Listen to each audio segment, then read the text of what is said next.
Hi guys, अंकों की दुनिया नीतीश मैथमेटिक्स में आपका स्वागत है। आप देख रहे हैं क्लास 8 की मैथ सीरीज। ठीक है, पिछले वीडियो में हमने बात किया था क्लास 8 की जो मैथ्स है उसमें क्या क्या पढ़ना है, अर्थात सिलेबस के बारे में बात किया था। आज हम बात करेंगे परिमेय संख्या, चैप्टर नंबर 1 है, एक्सरसाइज 1 जो है, क्या नाम है, परिमेय संख्या, रेशनल नंबर्स कहते हैं। तो परिमेय संख्या जानने से पहले हम और कुछ संख्या के बारे में जान लेते हैं जो कि आप क्लास 7 में पढ़े होंगे, राइट। तो परिमेय संख्या किसे कहते हैं इसे जानने से पहले हम और संख्या के बारे में जान लेते हैं। तो सबसे पहली बात एक और मैं आपको इन्फॉर्मेशन देना चाहूँगा। यदि मैं चाहता तो व्हाइट बोर्ड पे सबसे पहले लिख लेता, ठीक है, लिखने के बाद मैं आपको समझा सकता था, बता सकता था, लेकिन समझाने के लिए फिर जगह नहीं बचती है, जिस वजह से मुझे अनकंफर्टेबल लगता है। तो मैंने क्या किया है कि जो व्हाइट बोर्ड में लिखते वो चीज़ मैंने एक व्हाइट पेज में लिख लिए हैं। आप देख रहे होंगे इसे, व्हाइट पेज में मैंने शॉर्ट नोट्स बना लिया है, ठीक है, ताकि मुझे व्हाइट बोर्ड में ना लिखना पड़े और व्हाइट पेपर में लिख लिया है इसको, और ताकि मुझे यहाँ जो जगह बचेगा इस जगह पे मैं बिल्कुल अच्छे तरह से आपको समझा पाऊंगा, राइट। तो चलिए समझते हैं आगे। अगर आप इस नोट्स को चाहते हैं तो मेरा टेलीग्राम चैनल है, टेलीग्राम चैनल पे आप ज्वाइन कर लीजिए, लिंक डिस्क्रिप्शन में दिया गया है, वहाँ पे आपको मिल जाएगा, राइट। और एक चीज़ और खासियत इस बात की है कि इस चैनल में, इस वीडियो में जो आप देख रहे हैं, तो सबसे पहले आप वीडियो देखिए, ठीक है, स्किप मत कीजिए और लिखिए मत, साथ साथ में लिखेंगे तो दिक्कत हो जाएगी। सबसे पहले आप पूरा वीडियो देखिए, ठीक है। लिखने के लिए आप टेलीग्राम चैनल पर चले जाइए, नोट्स यहाँ पे दिया हुआ रहेगा, वहाँ से आप लिख सकते हैं, 5 मिनट लगेगा लिखने में। अगर आप क्या होता है ना कि अगर आप वीडियो भी देख रहे हैं साथ में लिख भी रहे हैं तो कंसंट्रेट नहीं बन पाता है, ठीक है, कंसंट्रेट नहीं बन पाता है, दिक्कत होती है। और आधा घंटा का वीडियो 1 घंटा लग जाता है, 1.5 घंटा लग जाता है, उसमें आपको बोरिंग फील होता है, अच्छा नहीं लगता है, ठीक है। तो क्या करना है इसके लिए, तो इसके लिए सबसे पहले वीडियो को आप देख लीजिए, टेलीग्राम पे चैनल पे चले जाइए, ये नोट्स मिल जाएगा आपको, फिर अपने कॉपी में लिख लीजिए, सिंपल फंडा है। तो परिमेय संख्या जानने से पहले हम और कुछ संख्या जान लेते हैं, रिवीजन कर लेते हैं। सबसे पहली बात है कि प्राकृत संख्या किसको बोलते हैं। सबसे पहली बात है कि प्राकृत संख्या किसको कहते हैं, ठीक है। तो प्राकृतिक संख्या आप जानते भी होंगे। अब गिनती, अब शुरुआत में आप जब भी बचपना में गिनती अब शुरुआत किए होंगे सीखने के लिए, तो 1 2 3 4 5 से शुरुआत किएंगे, 1 2 3 4 5 से लेकर के, राइट। ठीक इसी प्रकार अगर आप पढ़ाई कर रहे हैं तो आपके टेबल पे देखिएगा कि बुक रखा हुआ या तो पेन रखा हुआ, पेंसिल होगा, तो आप जरूर उसे काउंट करते हैं। अगर पूछा जाए आपसे कितना बुक है आपके पास, तो आप काउंट करेंगे कि टेबल पे कितना बुक रखा हुआ है, तो 1 2 3 4 5 ऐसे आप बोलेंगे। तो गिनती कर रहे हैं हम लोग, कोई भी चीज़ को हम लोग गिन रहे हैं। आप जिस कमरे में पढ़ाई कर रहे हैं, जिस आप रूम में पढ़ाई कर रहे हैं, तो वहाँ खिड़की होगा, 1 खिड़की या 2 खिड़की, तब गिनते होंगे 1 खिड़की 2 खिड़की। तो जो गिनने की जो संख्या होती है ना, उसी को हम प्राकृतिक संख्या बोलते हैं। क्या बोलते हैं? प्राकृतिक संख्या बोलते हैं। गणना की संख्या को, तो गणना की संख्या का स्टार्ट कहाँ से होता है? 1 से होता है, ठीक है। 1 2 3 4 5 dot dot dot dot infinity तक जाएगा। इन्फिनिटी का मतलब इसका हिंदी में बोलते हैं आप परिभाषित, इंग्लिश में बोलते हैं इन्फिनिटी। इसका कोई लिमिट नहीं है, जाते रहेगा, एकदम आगे तक बढ़ते रहेगा, ठीक है। इसी को बोलते हैं प्राकृतिक संख्या। आप देखिए प्राकृतिक संख्या के बीच में अगर हम 1 2 3 4 5 के साथ साथ इन्फिनिटी तक जाएगा, और इसके आगे अगर हम 0 लगा दें दोस्तों, 0 लगा देंगे अगर हम, तो ये जो संग्रह बनता है, इस संग्रह को कलेक्शन जो बोलते हैं, नंबर ऑफ कलेक्शन है, इसका नाम चेंज हो जाएगा। क्या नाम हो जाएगा? इसका नाम हो जाएगा पूर्ण संख्या, ठीक है। पूर्ण संख्या इसको बोलते हैं, ध्यान से समझिएगा। इंग्लिश में इसको नेचुरल नंबर बोलेंगे, इसको होल नंबर बोलेंगे, राइट। इसको बड़ा एन से डिनोट करते हैं दोस्तों, और इसको W से डिनोट करते हैं, बड़ा W से डिनोट करते हैं, ठीक है। It is denoted by W, right. प्राकृतिक संख्या समझ गए, पूर्ण संख्या समझिए। आप यहाँ देखिएगा कि इस दोनों के बीच में एक रिलेशन आता है। रिलेशन इस प्रकार है कि प्राकृतिक संख्या ही पूर्ण संख्या है कि नहीं है। देखिए 0 अगर हम छोड़ देंगे तो 1 2 3 आता है कि नहीं आता है? आता है। और लेकिन 0 लगा देंगे तब जाकर पूर्ण संख्या कहलाएगा, 0 हटा देंगे तो फिर प्राकृतिक संख्या कहलाएगा। तो इससे हम कह सकते हैं, क्लियरली हम कह सकते हैं कि सभी प्राकृतिक संख्याएं, ठीक है, सभी प्राकृतिक संख्या क्या है? पूर्ण संख्या है, ठीक है। देखिए इस तरह इसलिए बता रहे हैं कि आपको 1 नंबर में क्वेश्चन दिया जाएगा और ट्रू एंड फॉल्स में आपको बताया जाएगा, वहां पूछेगा क्वेश्चन में, इसलिए ध्यान से देखिए। सभी प्राकृतिक संख्या पूर्ण संख्या है। देखो सभी प्राकृतिक संख्या जो है, इसमें अगर बैठा देंगे पूर्ण संख्या में तो पूर्ण संख्या कहलाएगा। लेकिन क्या सभी पूर्ण संख्या प्राकृतिक संख्या है? नहीं है। देखो सभी पूर्ण संख्या मतलब 0 1 2 3, तो क्या 0 इसमें है? 1 2 3 4 है मानते हैं, लेकिन 0 है नहीं है। तो सभी की बात कर रही है, सभी पूर्ण संख्या प्राकृतिक संख्या नहीं हो सकता है, 0 तो प्राकृतिक संख्या नहीं है, 0 जो है जो पूर्ण संख्या है। ठीक है, तो याद रखिएगा सभी प्राकृतिक संख्या पूर्ण संख्या है। अब यहां से हम लोग पढ़ते हैं आगे धनात्मक संख्या। ठीक है, धनात्मक संख्या किसको बोलते हैं भाई? धनात्मक संख्या। देखो धनात्मक संख्या होता है 1 2 3 4 5 डॉट डॉट डॉट इन्फिनिटी तक जाएगा, इसको बोलते हैं धनात्मक संख्या। ठीक है, ऋणात्मक अब आता है, इसको बोलते हैं इंग्लिश में पॉजिटिव नंबर। क्या बोलते हैं? Positive number. अब इसको देखिए ऋणात्मक संख्या। ठीक है, ऋणात्मक संख्या किसको बोलते हैं? अब ऋणात्मक संख्या को इंग्लिश में क्या बोलते हैं? Negative numbers. आप देखो -1 माइनस लग जाएगा तो नेगेटिव हो जाएगा, इसको क्या बोला? नेगेटिव। ऋणात्मक बोलते हैं -2 -3 -4 -5 डॉट डॉट इन्फिनिटी। अब आ गया बात की 1 2 की बात आ रहा है, प्लस में तो पॉजिटिव हो जाएगा, माइनस में तो नेगेटिव हो जाएगा, लेकिन 0 क्या है सर? पॉजिटिव नंबर में आएगा कि नेगेटिव नंबर में आएगा? याद रखिएगा 0 जो है, ठीक है, 0 जो है, ठीक है, ना ही धनात्मक संख्या है, ना धनात्मक है, ना धनात्मक संख्या है, ना ही क्या ऋणात्मक संख्या है, उदासीन है ये। समझ रहे बात को? इंग्लिश में अगर बोला जाए तो ना ही पॉजिटिव है ना ही नेगेटिव है। 0 एक ऐसा नंबर है, ना उसको पॉजिटिव बोल सकते हैं हम लोग, ना नेगेटिव बोल सकते हैं, लेकिन 0 एक पूर्णांक है। ठीक है, पूर्णांक के बारे में बात करेंगे अभी हम, उसके बाद परिमेय संख्या की बात करेंगे। अब इसके बाद आता है पूर्णांक। पूर्णांक किसको बोलते हैं? बहुत ईजी है, बेहद ईजी है, कोई दिक्कत नहीं। नेचुरल नंबर प्राकृतिक संख्या 1 2 3 4 5 गिनती में, अब गिनती के साथ 0 लगा देंगे तो पूर्ण संख्या बन जाएगा। तो सभी प्राकृतिक संख्या पूर्ण संख्या याद रखेंगे हम लोग। धनात्मक संख्या, देखो प्राकृतिक संख्या ही धनात्मक संख्या कहते हैं दोस्तों, प्राकृतिक संख्या को ही धनात्मक संख्या कहते हैं। यहाँ से एक चीज और सीखने को मिला हमको, ठीक है। और नेगेटिव साइन जब लग जाएगा तो उसको ऋणात्मक संख्या बोलते हैं। लेकिन जब पूर्णांक की बात आ गई तो पूर्णांक को क्या बोलते हैं? इंग्लिश में इंटीजर्स बोलते हैं। क्या बोलते हैं? INTEGERS इंटीजर्स, इसको आई से डिनोट करते हैं, बड़ा आई से। ठीक है, क्या बोलते हैं? देखिए अगर पॉजिटिव नंबर यहां दिया हुआ है, नेगेटिव नंबर भी दिया हुआ है, ठीक है, और साथ में 0 भी रहेगा, तो सिंपल फंडा है कि पूर्णांक कहते हैं। क्या बोलते हैं? पूर्णांक बोलते हैं। तो देखिए 0, ठीक है, 1 2 3 डॉट डॉट डॉट रहेगा इन्फिनिटी तक। उसके बाद -1 -2 -3 -4।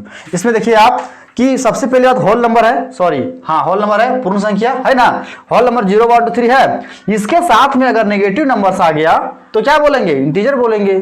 ठीक है, अगर दो तरह से समझिए, नेचुरल नंबर के साथ 0 लगेगा, इसके बाद नेगेटिव नंबर भी रहेगा तो पूर्णांक बोलेंगे। उसके बाद होल नंबर के 0 1 2 3 होल नंबर होता है पूर्ण संख्या, इसके साथ नेगेटिव नंबर रहेगा तो क्या बोलते हैं? पूर्णांक बोलते हैं। ठीक है, क्लास 7 की वीडियो में अपलोड किया हूं। ठीक है, क्लास 7 की वीडियो जो फर्स्ट चैप्टर का वीडियो है, ठीक है, उसका इंटीजर्स नाम है, चैप्टर का नाम है, तो आप वहां जब थोड़ा सा देख लीजिएगा तो और बेहतर हो जाएगा। डिफिनेशन भी वहां आप लिख पाएंगे। ऐसे आप टेलीग्राम चैनल पर जाएंगे तो वहां भी आपको मिल जाएगा। राइट, मैं सिर्फ आपको समझाने की कोशिश कर रहे हैं। देखिए मैथ्स एक ऐसा सब्जेक्ट है ना, आपको समझना पड़ेगा दोस्त, नहीं समझेगा ना तो बहुत दिक्कत हो जाएगा, समझना पड़ेगा। यहाँ लैंग्वेज की आड़ नहीं आना चाहिए, लैंग्वेज का प्रॉब्लम नहीं आना चाहिए कि हिंदी इंग्लिश ये वो, समझना है तो फिर समझना है, किसी भी भाषा में आप समझिए उसको। ठीक है, समझ जाएंगे तो आप लिख सकते हैं, आपसे क्वेश्चन बनेगा, फिर आपको परेशानी नहीं होगा, नहीं तो बड़ा टफ हो जाएगा। तो पूर्णांक समझने की कोशिश करिए। पूर्णांक किसको बोलते हैं? पॉजिटिव नंबर और नेगेटिव नंबर और 0 रहेगा तो इसका बात समझिए कि होल नंबर सभी पूर्ण संख्या के साथ ऋणात्मक संख्याओं का संग्रह को क्या बोलते हैं? पूर्णांक बोलते हैं। ठीक है, एक चीज और बताना चाहेंगे हम। अब यहां से आ गया परिमेय संख्या, इसका आगे हम लोग पढ़ेंगे परिमेय संख्या। क्या पढ़ेंगे? परिमेय संख्या। इंग्लिश में क्या बोलेंगे? Rational numbers. तो चलिए मिटाते हैं थोड़ा सा और आगे लिखते हैं, ऊपर में लिखते हैं। ठीक है, परिमेय संख्या क्या बोलते हैं?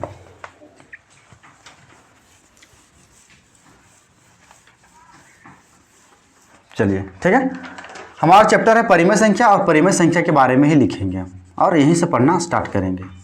परिमेय संख्या, इसको इंग्लिश में क्या बोलते हैं? Rational number.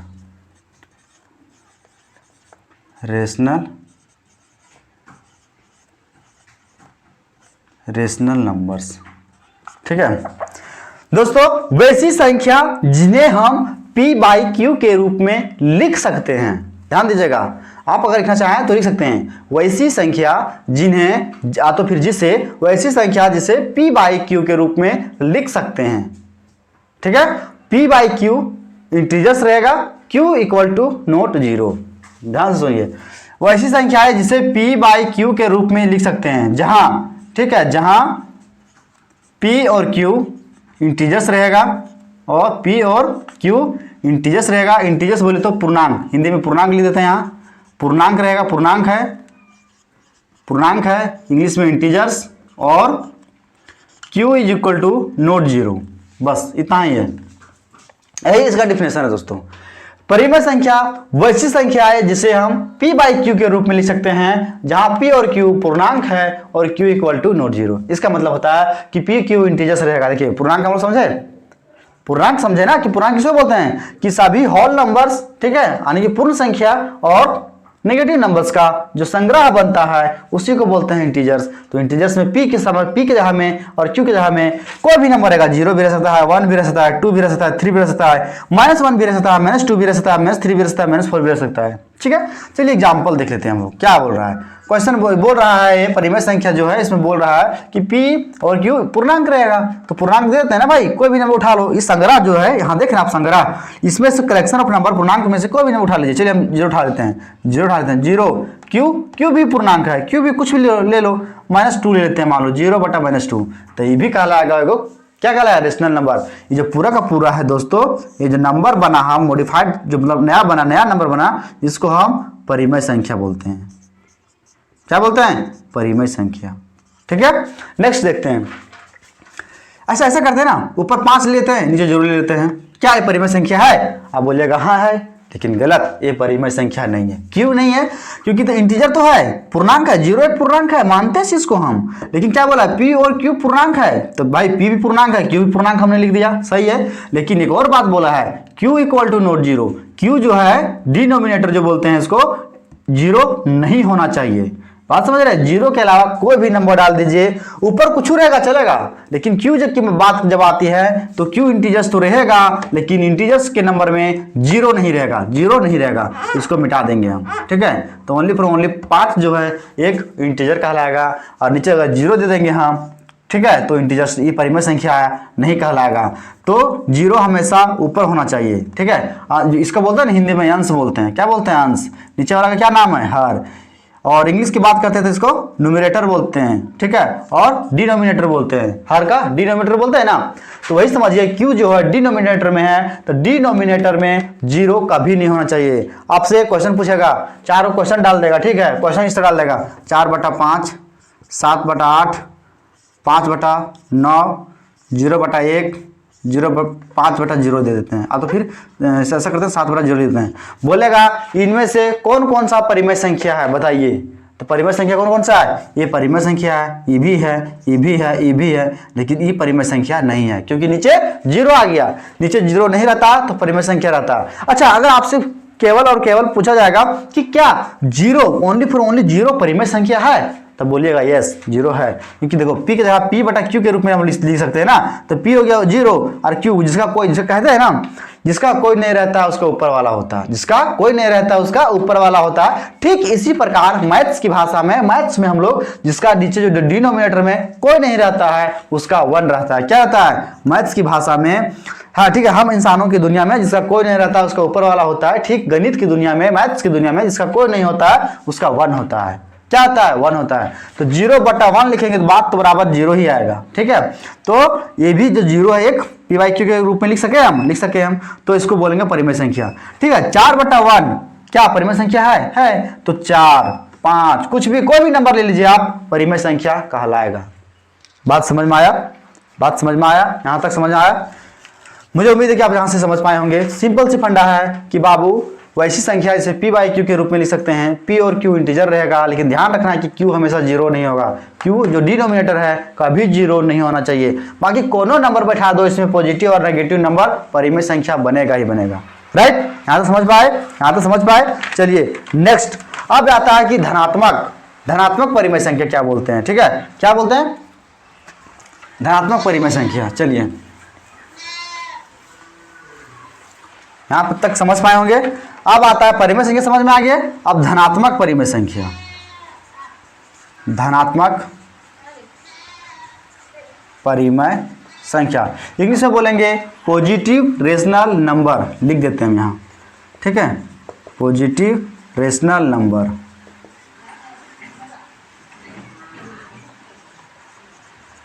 Positive rational number बाबू वैसा परिमेय संख्या की बात हो रहा है, वैसा परिमेय संख्या समझ में आ गया। पी बाई क्यू के रूप में लिख सकते हैं, पी क्यू इंटीजर रहेगा लेकिन क्यू जीरो नहीं होगा, बस यही बात है। धनात्मक परिमेय संख्या वैसी परिमेय संख्या होगा, ठीक है, जिसमें क्या होगा, जो सिंबल जो रहेगा वो समान होगा, समान रहेगा। जैसे धनात्मक परिमेय संख्या वैसा परिमेय संख्या जिसका अंश और हर दोनों का चिन्ह समान हो। ध्यान से सुनिएगा, वैसी परिमेय संख्या है जिसका अंश और हर, वैसी परिमेय संख्या जिसका अंश और हर का जो चिन्ह है वो समान होना चाहिए। जैसे समान देखिए 4/5 तुम लिख दिए परिमेय संख्या, यहाँ भी पॉजिटिव है, यहाँ भी पॉजिटिव नहीं भी लिख देंगे तो पॉजिटिव बोलते हैं इसको, आप जानते हैं इस बात को। हाँ, तो ये कहलाएगा धनात्मक परिमेय संख्या है। क्या -4 -5 परिमेय संख्या है, पर है तो कौन सा धनात्मक में आएगा, धनात्मक में आएगा। देखिए -4/-5 तो क्या बोला गया था क्वेश्चन में, इसका डिफिनेशन में क्या बोला गया था दोस्तों, धनात्मक परिमेय संख्या में वैसी परिमेय संख्या जिसका अंश और हर, यानी कि न्यूमरेटर और डिनोमिनेटर का जो चिन्ह है, साइन है, वो समान होना चाहिए। तो देखिए यहाँ समान है, तो जब प्लस प्लस माइनस माइनस है, समान है तो भी पॉजिटिव है। देखिए अगर हम इसको -1 से गुना करते हैं दोस्तों, -1 से गुना करेंगे हम तो 4 1 जा 4 प्लस माइनस माइनस प्लस हो जाएगा, और 5 1 जा 5 माइनस माइनस प्लस हो जाएगा, 4/5 आ गया पॉजिटिव नंबर। तो सिंपल सी बात है, अंश और हर का जो सिंबल है वो समान होना चाहिए। 9/8 ले लेते हैं, पॉजिटिव है। -9 -8 क्या है, धनात्मक परिमेय संख्या कहलाएगा। एक और होता है ऋणात्मक परिमेय संख्या, ध्यान दीजिएगा, ऋणात्मक परिमेय संख्या, ऋणात्मक परिमेय संख्या इसको क्या बोलते हैं, negative, NEGATIV, negative rational numbers. ठीक है, इसमें कहा था कि वैसी परिमेय संख्या जिसका अंश और हर का सिंबल असमान हो, समान नहीं, असमान हिंदी में, और इंग्लिश में अपोजिट हो। न्यूमरेटर और डिनोमिनेटर का जो सिंबल होगा दोस्तों वो अपोजिट होगा, मतलब उल्टा होगा। उल्टा का मतलब हो गया दोस्तों -5/7।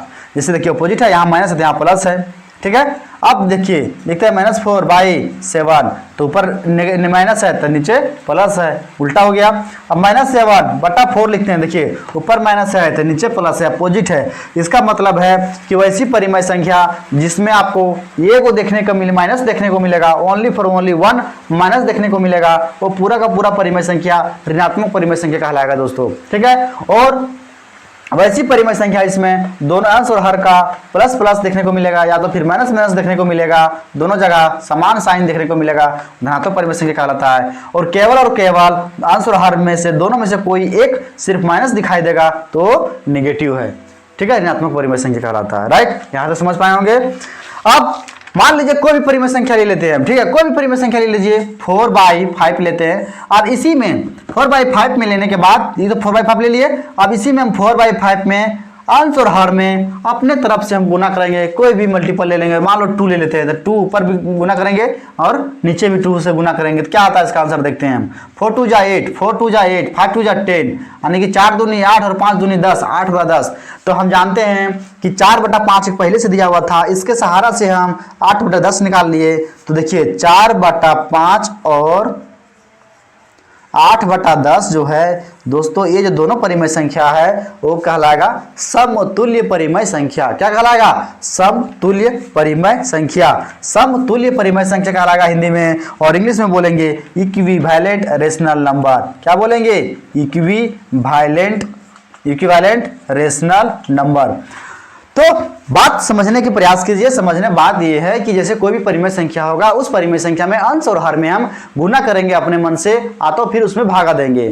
भागा और गुना देने के बाद जो भी हमें परिमेय संख्या प्राप्त होता है, वह संख्या और पहले का संख्या में, परिमेय संख्या में क्या कहलाएगा, समतुल्य परिमेय संख्या कहलाएगा, अर्थात इक्विवेलेंट रेशनल नंबर कहलाएगा, मतलब समान है, ठीक है।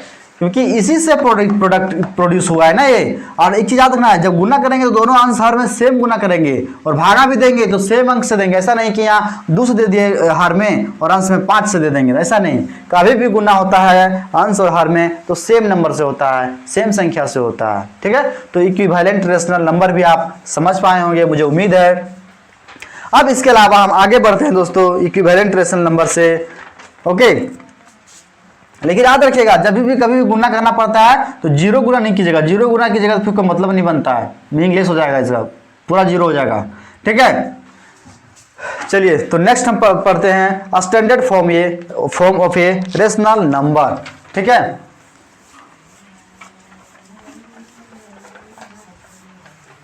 रेशनल नंबर पढ़ेंगे, लेकिन परिमेय संख्या का मानक रूप, हिंदी में बोलेंगे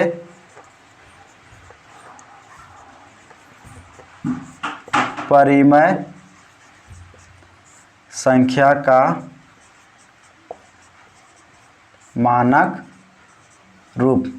स्टैंडर्ड इंग्लिश में बोलेंगे इसको STANDARD, standard form of a rational number.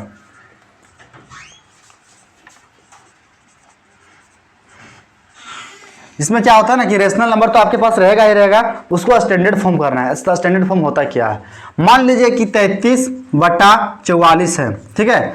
तो आप इसमें देखेंगे कि ये जो है एक परिमेय संख्या है, बिल्कुल है। अब इसको हम कैंसिल कर सकते हैं, ऐसा कैंसिल कर सकते हैं जो टेबल सेम टेबल से दोनों कैंसिल हो सकता है। तो ये बड़ा हो गया है, छोटा वाला नंबर लेते हैं। मान लो कि हम 2/8 लेते हैं, ठीक है, 2/8 लेते हैं। तो देखिए इसमें अगर कैंसिल करने की बात रहेगा तो 2 1 जा 2, 2 4 जा 8, तो 1/4। तो ये 2/8 का जो स्टैंडर्ड फॉर्म है 1/4 है। बात समझ में आया, 1/4 है।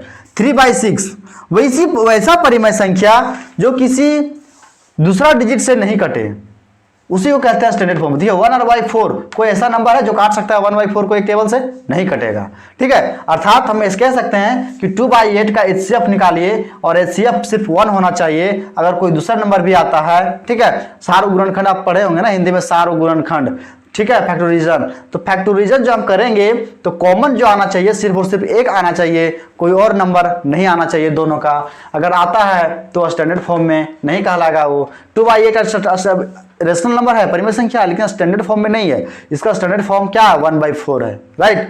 इसी बात 3/6 है, तो 3 1 जा 3, 3 2 जा 6, 1/2 है। तो 3/6 का 1/2 स्टैंडर्ड फॉर्म है, ठीक है। उसी तरह 33 और 44 का कैसे होगा, काटेंगे। मान लो कि 2 से तो नहीं कटेगा, 1 काट रहा 44, 3 से नहीं कटेगा। तो देखिए 11 का टेबल में आता है 11 का, 11 3 जा 33, 11 4 जा 44, 3/4। दोस्तों 33/44 का स्टैंडर्ड फॉर्म 3/4 होगा।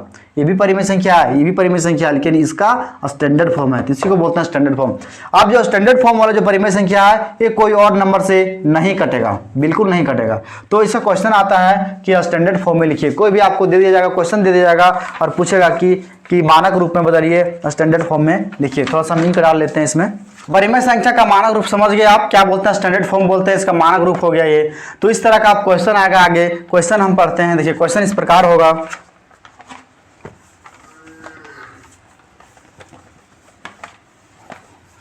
ठीक है, क्वेश्चन इस प्रकार होगा दोस्तों। क्वेश्चन में बोलेगा मानक रूप में बदलिए, मानक रूप में बदलिए।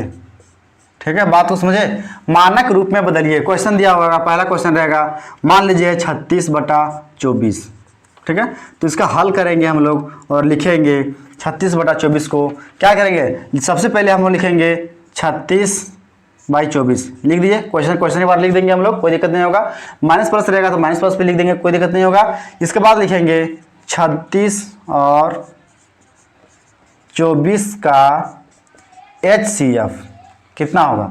HCF बोले तो इसको हिंदी में अगर बोलेंगे तो मासा, क्या होगा, मासा। तो देखिए 36/24 को काटिए, कोई डिजिट से कट रहा है, 36/24 को 2 से काटिए, 18 दूनी 36 कट गया 2 से, और 2 से काटेंगे तो 12 दूनी 24, फिर कटेगा दो से 2 नमा 18, 2 छक्के 12, 3 से कटेगा 3 तिया 9, 3 दूनी 6, कितना आया 3/2 आया। इसका मतलब 36/24 का मानक रूप स्टैंडर्ड फॉर्म 3/2 कहलाएगा। क्या कहलाएगा 3/2। लेकिन अब हम एक बार काटे, 2 बार काटे, 3 बार काटे, 3 बार कैंसिलेशन किए तब जाकर के हमको आंसर मिला। इतना 3 बार हम नहीं काटेंगे और एक बार में आंसर लाना है तब हम क्या करेंगे, प्रोसेस फॉलो करेंगे। प्रोसेस इस प्रकार है, 36 और 24 का मासा निकालेंगे।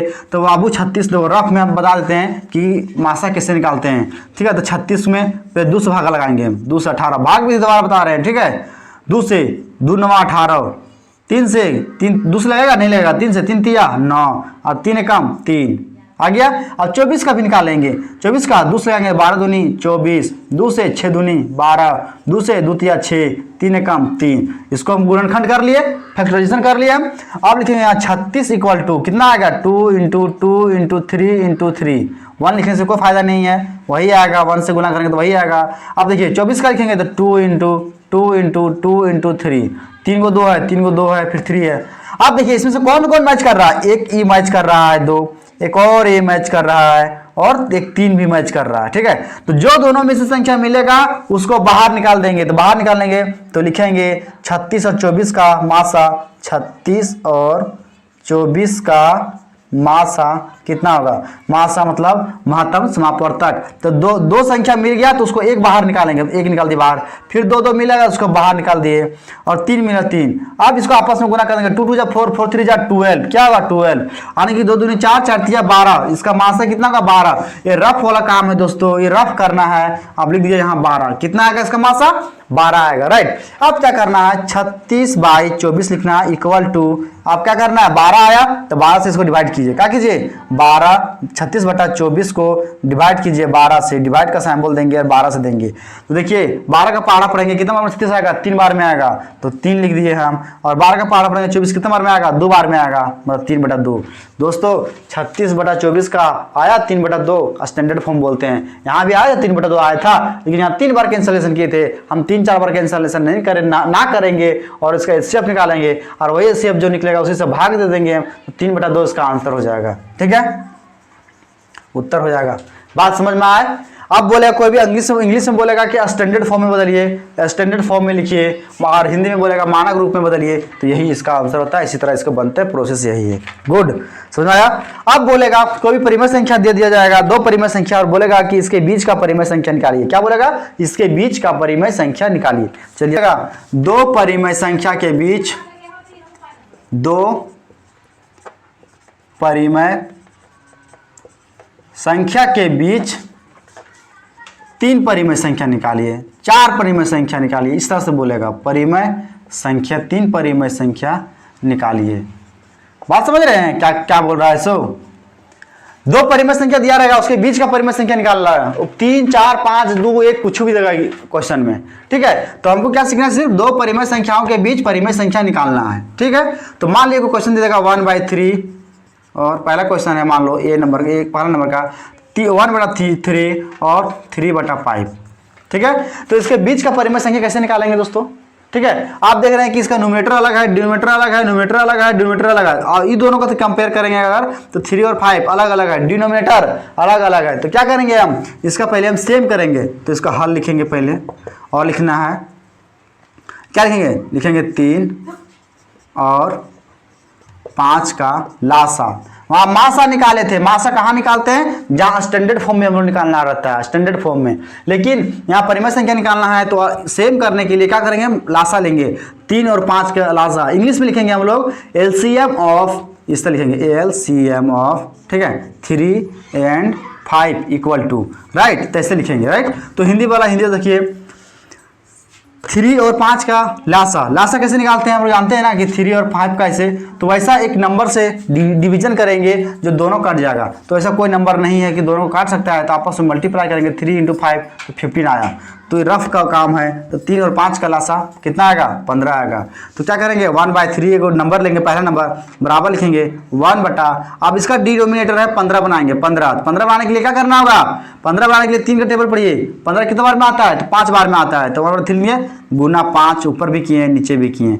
अब देखिए 5 × 5 अपॉन 5 3 जा 15, 15 आ गया, डिनोमिनेटर 15 आ गया, सेम हो गया। अब 3/5 लेंगे, 3/5 के बराबर लिखेंगे, 3/5 गुना करेंगे दोनों ऊपर, 5 को भी 15 बनाना है, क्या करेंगे 5 के टेबल पर ये कितना बार में 15 आता है, तो 3 बार में आएगा, तो ऊपर नीचे 3 से गुना कर दीजिए, 3 3 जा 9 और 5 3 जा 15। अब इसका डिनोमिनेटर इसका भी डिनोमिनेटर सेम आ गया, हर सेम आ गया, ठीक है। जब आ गया तो 5 और 9 आया, तो देखिए अब हम निकाल सकते हैं 5 और 9 के बीच में कितना नंबर है, तो 5 के बाद 6 7 या 8 9 आ गया ना, तो आराम से निकाल सकते हैं। तो हम लिख सकते हैं, यहाँ लिख सकते हैं इसमें छोटा बड़ा कौन सा है, छोटा बड़ा भी यही सब निकाल सकते हैं, छोटा बड़ा भी।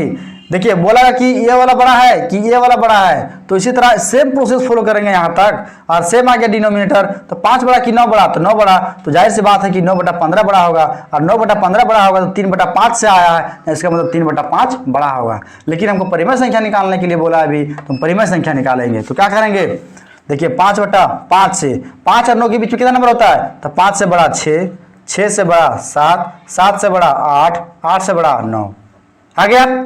तो 5 6 7 8, 8 से बड़ा 9, इसका सिंबल छूट गया था, ये कॉमा नहीं देना है, ठीक है, जब दे दिए तो 5 6 7 8 9 हो गया। अब इसी में हम लिखेंगे 5/15, ठीक है, 6/15, ठीक है, 7/15, 8/15, 9/15 लिख सकते हैं, लिख सकते हैं। 5 और 9 के बीच में 5 6 7 8, 6 7 8 रहेगा, तो उसी के बीच में 15 15 15 लगा दीजिए, बात खत्म, आ गया।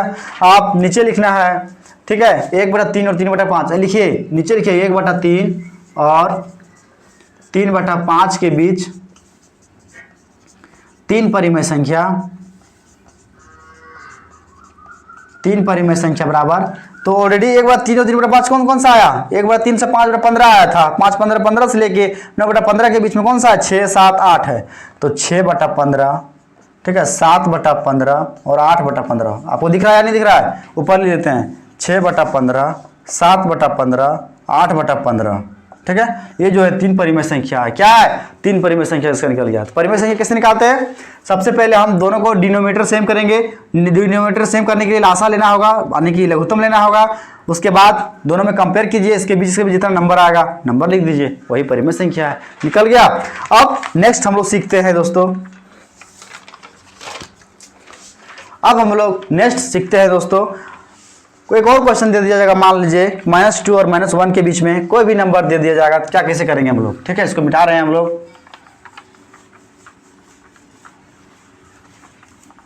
ठीक है, -2 और -1, मान लीजिए दूसरा क्वेश्चन दे दिया है -2 और -1, तो कैसे निकालेंगे इसके बीच परिमेय संख्या, कैसे निकालेंगे परिमेय संख्या, यही तो बहुत बड़ी बात है, चुनौती है। देखिए कैसे निकालेंगे, इजी एकदम, हल लिखेंगे। अब इसका कुछ नहीं है तो 1 मानेंगे, इसका कुछ नहीं तो 1 मान सकते हैं, लेकिन आप ऐसा समझिए कि -2 ऐसा कोई नंबर मान लीजिए कि उसको कैंसिल करने के बाद -2 आएगा, बात समझ रहे हैं, क्या आएगा, -2 आएगा।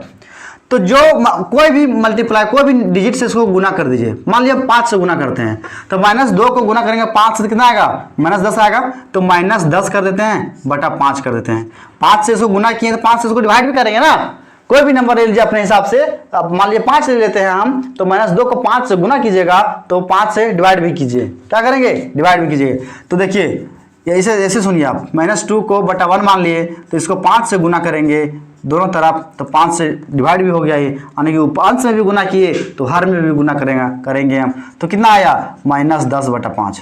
तभी तो हम 5 2 5 से काटेंगे तो 5 दूनी 10, -2 आया, तो इतना बराबर इतना लिख सकते हैं हम। अब देखो -1 को भी हम, इसका भी 5 लिए हम, तो इसमें भी वही लेते हैं, -1/1 को हम 5 से मल्टीप्लाई करेंगे हम, तो देखिए क्या आता है, इसको क्या आएगा, -5/5 आता है, आया।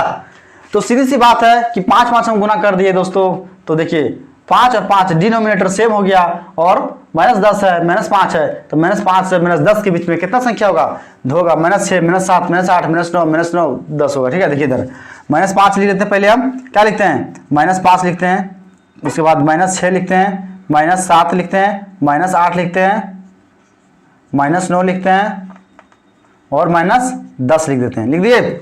अब देखिए कौन सा बड़ा, सबसे छोटा कौन सा है, सबसे बड़ा कौन सा बड़ा है, तो इसमें ध्यान रखिएगा, जब माइनस लग जाता है तो जो संख्या सबसे बड़ा देखने में लगता है वो सबसे छोटा होता है, और जो सबसे छोटा होता है वो सबसे बड़ा होता है। अगर देखिए -5 है और -6, तो ये दोनों में सबसे बड़ा कौन सा है? तो -5 सबसे बड़ा है, ठीक है। तो ये सबसे बड़ा है, ये सबसे बड़ा, इससे इससे इससे ये वाला सिंबल लगेगा, ठीक है।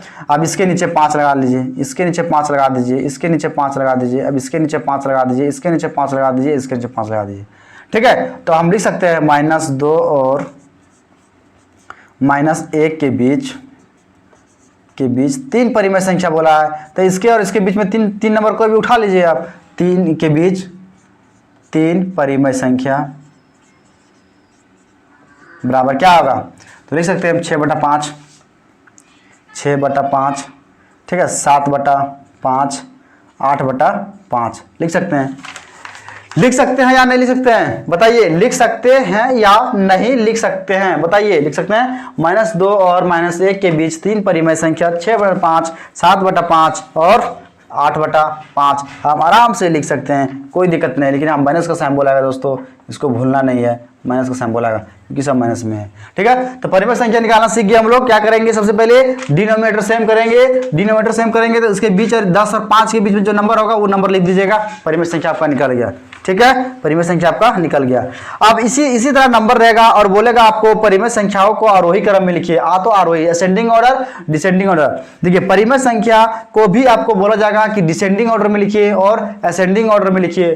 तो असेंडिंग ऑर्डर, डिसेंडिंग ऑर्डर लिखने के लिए भी क्या करना पड़ता है, चलिए देखते हैं नेक्स्ट क्वेश्चन।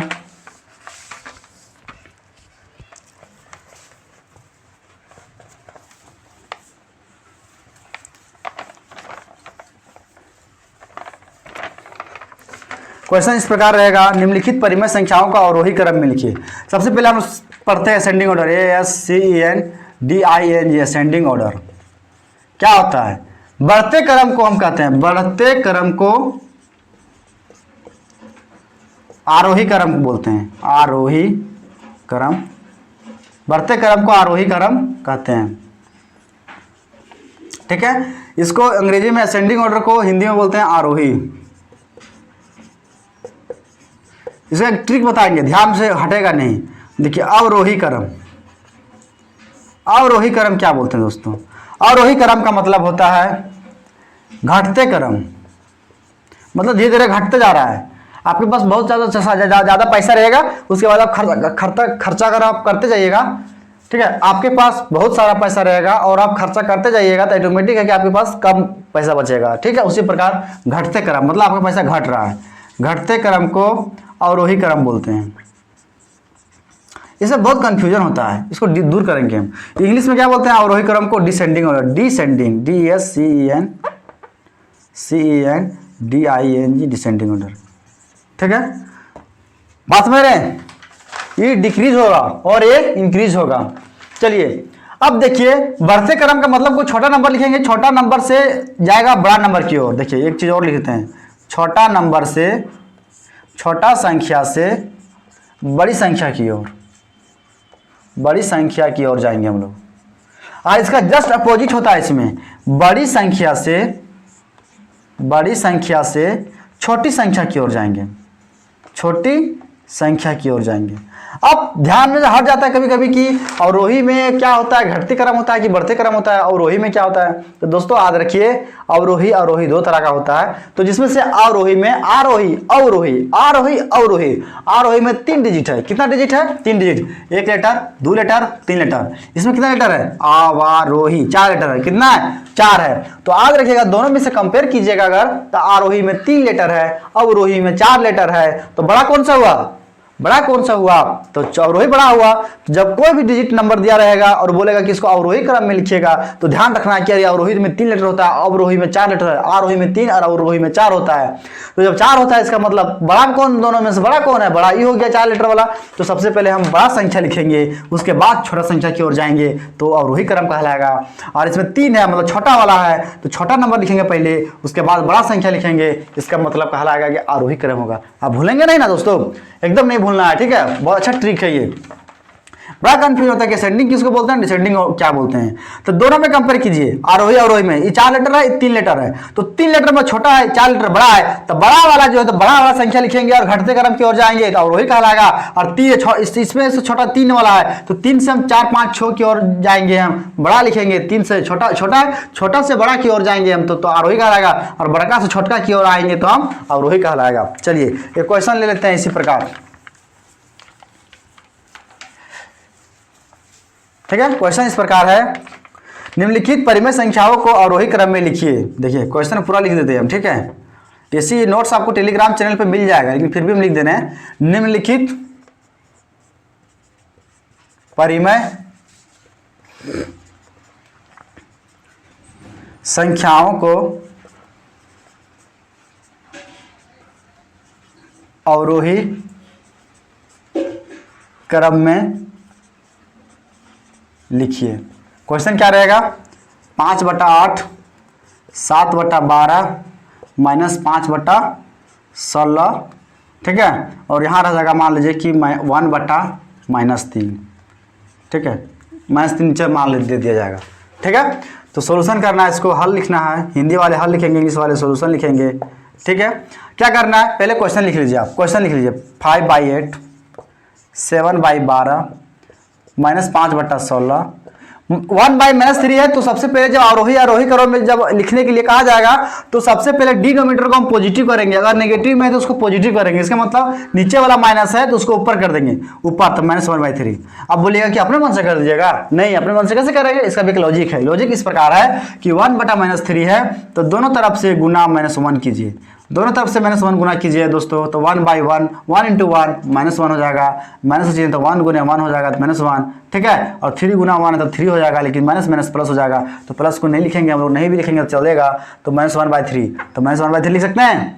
तो सिंपल फंडा है कि नीचे अगर माइनस रहेगा तो ऊपर भेज दीजिएगा, ठीक है। डिनोमिनेटर जो है हर, उसको हमको पॉजिटिव चाहिए। बात समझ में आया यहाँ तक कि कैसे आया, क्योंकि अंश और हर में दोनों में -1 से गुना करने बाद। तो इस चीज़ को अगर हम यहाँ नहीं भी लिखेंगे और जंप करेंगे तो आपको इतनी समझ होनी चाहिए, कन्फ्यूजन की कोई बात नहीं है। आप बोलिएगा कि यहाँ नीचे था तो ऊपर कैसे आ गया, तो कैसे आया यहाँ देख लीजिए कैसे आया सो, ठीक है।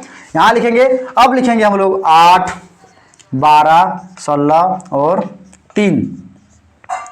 3 का क्या लासा निकालेंगे, एलसीएम। इंग्लिश वाले लिखेंगे एलसीएम ऑफ 8 12 16 3 एंड 3, लिख के दिखा देगा, एलसीएम ऑफ 8 12 16 एंड 3 = हिंदी में लिखेंगे 8 12 16 और 3 का लासा कितना आएगा। तो लासा निकालते हैं, एलसीएम निकालते हैं। देखिए कैसे निकालते हैं, 8 12 16 और 3।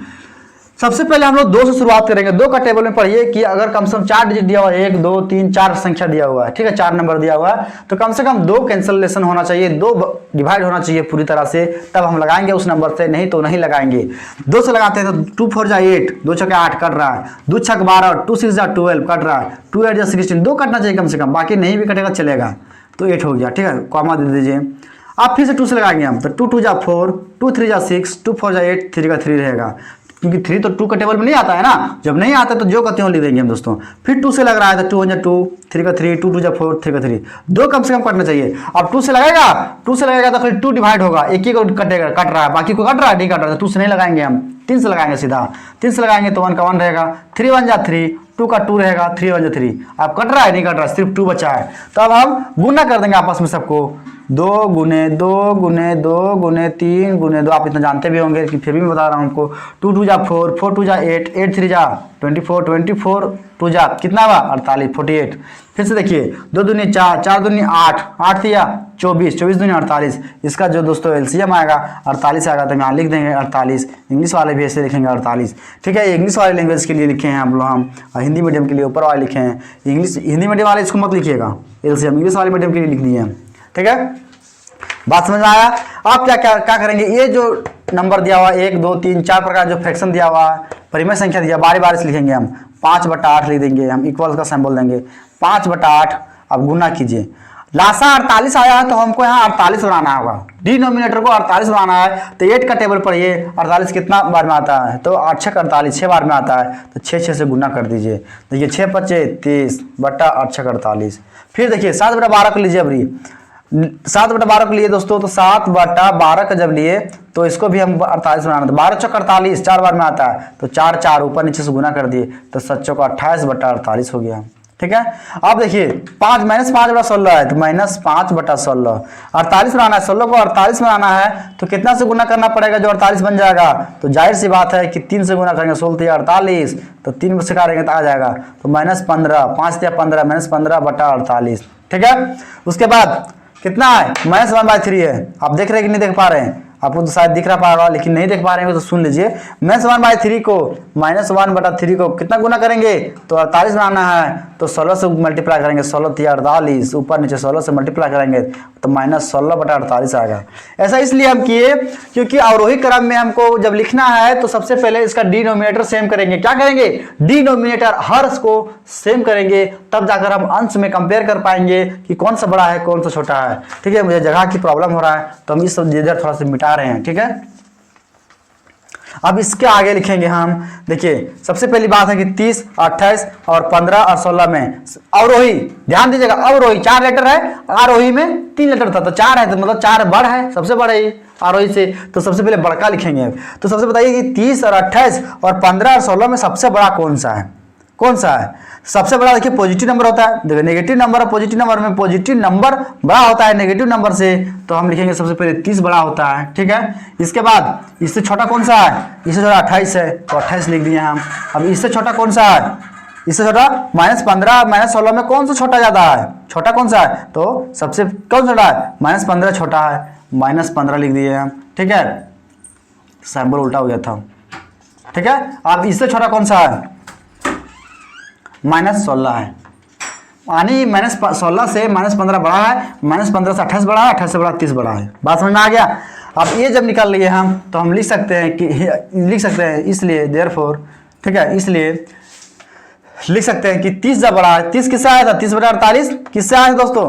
5/8 से आया था, तो लिख सकते हैं कि 5/8 बड़ा है किससे? 28 से। तो 28/48 का कौन सा है? 7/12 से आया था, तो 7/12 आया था। -15 किस में आया था दोस्तों? 5/16 से आया था, तो 5/16 -5/16। उसके बाद -16 किससे आया था? -1/3 से आया था, तो -1/3। ये हमारा आंसर हो गया।